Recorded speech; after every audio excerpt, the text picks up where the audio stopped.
की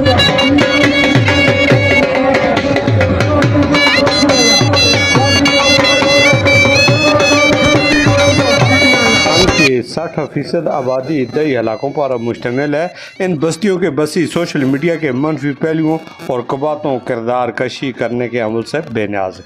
अपनी सकाफत वरसे पर फ़ख्र करते हुए सियासी कायदीन को उनकी इन खुशियों में शरीक होकर उनकी हौसला अफजाई करनी चाहिए। इन ख्यालात का इजहार मुमताज़ दफ़ाई तजियाकार senator general retired Abdul Qayyum Awan ने अपने गाँव पादशाहान में बैलों के जलसा करा में शिरकत के बाद किया।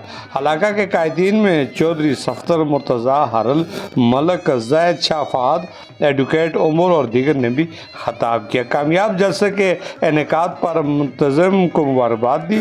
लोग वो उत्साह उजागर करने पर इत्मीनान का इजहार करते हुए कहा कि जिंदा कौमें हमेशा अपने इस्लाफ की कदर करती हैं और अपनी सकाफत को ज़िंदा रखती हैं।